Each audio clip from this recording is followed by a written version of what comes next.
பாதசாரிகள் எந்த இடத்தில் மட்டுமே சாலையை கடக்க முடியும்? ஏ. எங்கும் இல்லை.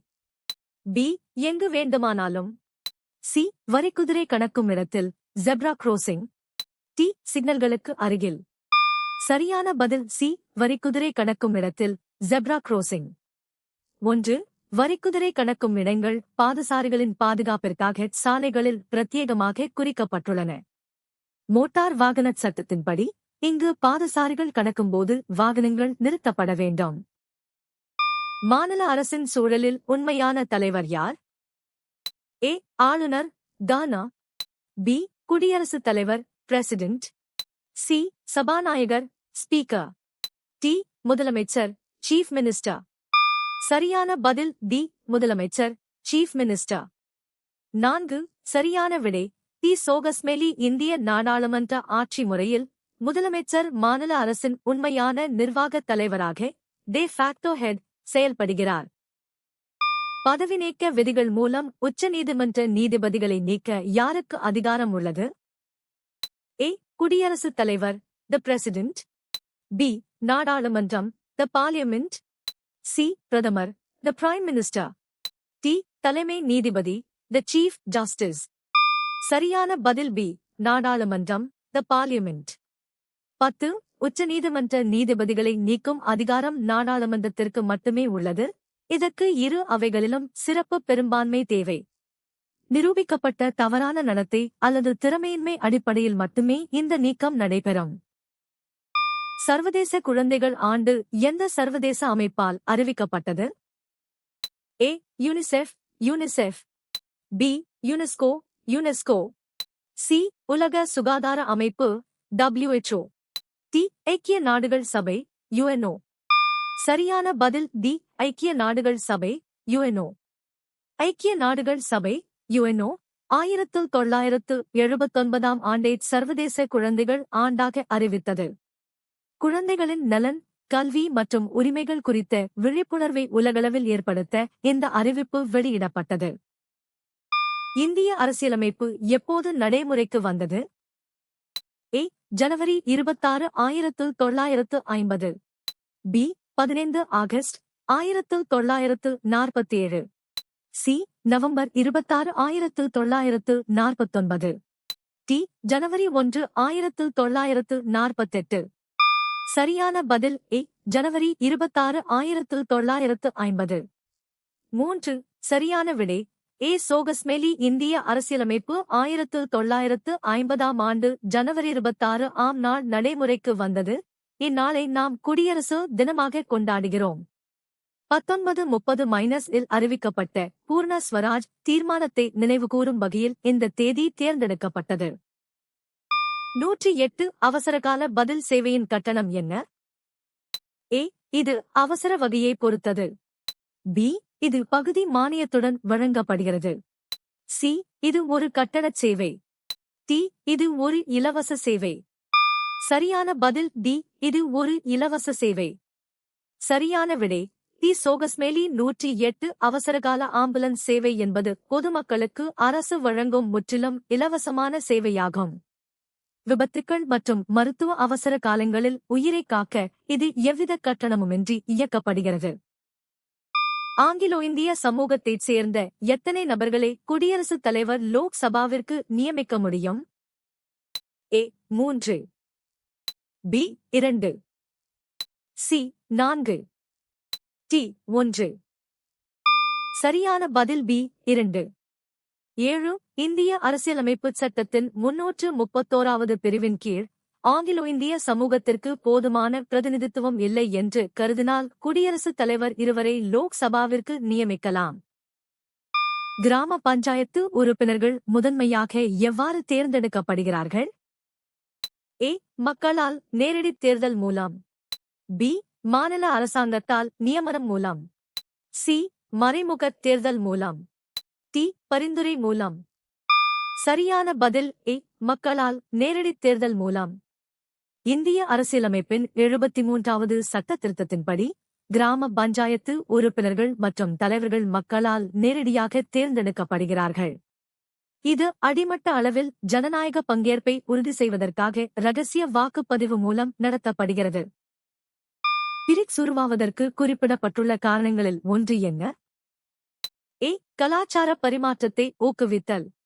பி. ஒரு பொதுவான நாணயத்தை நிறுவுதல். சி. உலக வங்கிக்கு மாற்றாக இருத்தல். டி. சுற்றுலாவை எளிதாக்குதல். சரியான பதில் சி. உலக வங்கிக்கு மாற்றாக இருத்தல். சரியான விடை சி. சோகஸ்மேலி உலக வங்கி மற்றும் சர்வதேச நாணய நிதியம் IMF போன்ற மேற்கத்திய நாடுகளின் ஆதிக்கத்தில் உள்ள அமைப்புகளுக்கு மாற்றாக பிரிக்ஸ் உருவாக்கப்பட்டது. இதற்காக புதிய மேம்பாட்டு வங்கி ADB என்ற அமைப்பை பிரிக்ஸ் நாடுகள் நிறுவின.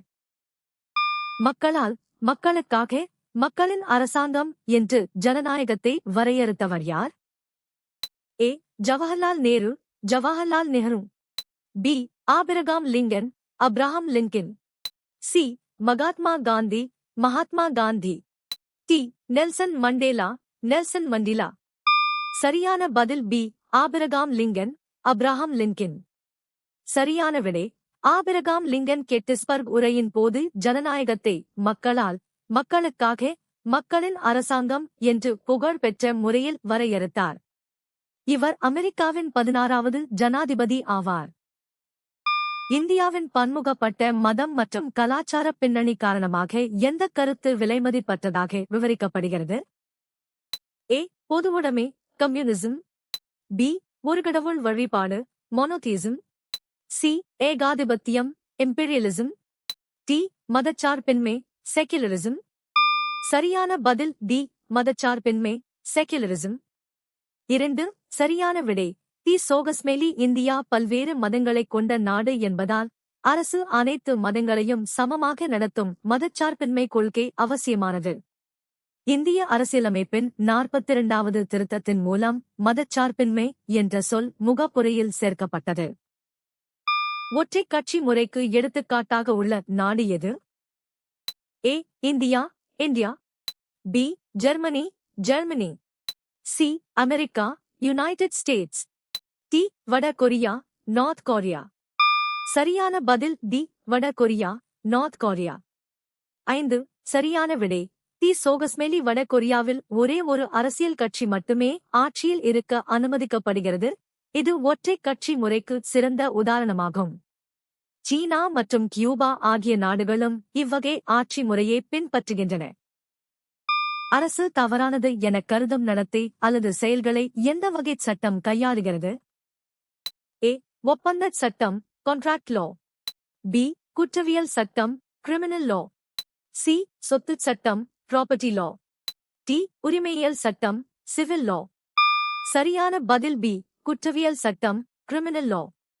சரியான விடை பி. சோகஸ்மேலி குற்றவியல் சட்டம் என்பது திருட்டு, கொலை போன்ற சமூகத்திற்கு எதிரான குற்றமாக கருதப்படும் செயல்களை கையாள்கிறது. இது குற்றவாளிகளை தண்டிப்பதன் மூலம் சமூக ஒழுங்கை பராமரிக்கிறது. ஒரு குறுகிய பதில் கேள்வியின்படி மக்கள் பொதுவாக செய்திகளை எவ்வாறு பெறுகிறார்கள்? ஏ. ஊடகத்தைப் பற்றி.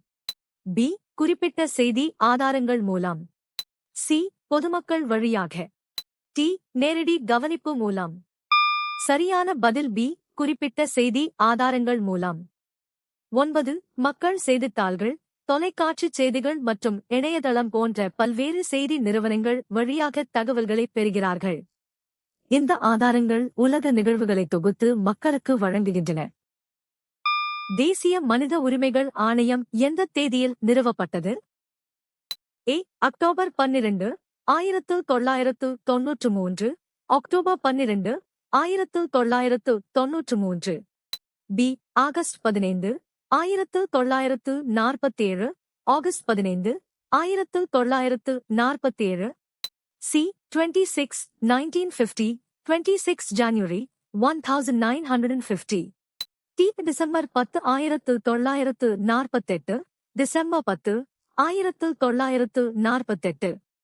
சரியான பதில் ஏ. அக்டோபர் 12, 1993. அக்டோபர் 12, 1993. சரியான விடை தேசிய மனித உரிமைகள் ஆணையம் மனித உரிமைகள் பாதுகாப்புச் சட்டம் 1993 இன் கீழ் அக்டோபர் 12, 1993 அன்று அமைக்கப்பட்டது. இது ஒரு தன்னாட்சி பெற்ற சட்டரீதியான அமைப்பாகும். தவறான விடைகள் ஆகஸ்ட் 15, 1947 என்பது இந்தியா சுதந்திரம் அடைந்த நாள். ஒழுங்குபடுத்தப்பட்ட சந்தைகளில் சில மேற்பார்வை இருப்பதை எது உறுதி செய்கிறது? ஏ. விற்பனையாளர்களிடையே போட்டி. பி. நுகர்வோர் தேவை. சி. தயாரிப்பு கிடைப்பது. டி. பொருத்தமான அதிகாரிகள். சரியான பதில் டி. பொருத்தமான அதிகாரிகள். 5. ஒழுங்குபடுத்தப்பட்ட சந்தைகளில் அரசாங்கத்தால் நியமிக்கப்பட்ட அதிகாரிகள் அல்லது குழுக்கள் சந்தை நடவடிக்கைகளை கண்காணித்து முறைகேடுகளை தடுக்கின்றனர். இது நியாயமான வர்த்தகம் மற்றும் நுகர்வோர் பாதுகாப்பை உறுதி செய்கிறது. இந்தியாவில் உயர் நீதிமன்றம் என்ற அமைப்பு எப்போது உருவானது? ஏ. 1947. பி. 1857. சி. 1901. டி. 1862. சரியான பதில் டி. 1862. சரியான விடை டி. சோகஸ்மெலி. 1861 ஆண்டு இந்திய உயர் நீதிமன்ற சட்டத்தின்படி 1862 கல்கத்தா, பம்பாய் மற்றும் மதராஸ் ஆகிய 3 இடங்களில் முதலில் உயர் நீதிமன்றங்கள் தோற்றுவிக்கப்பட்டன. இதுவே இந்தியாவில் நவீன உயர் நீதிமன்ற அமைப்பின் தொடக்கமாகும்.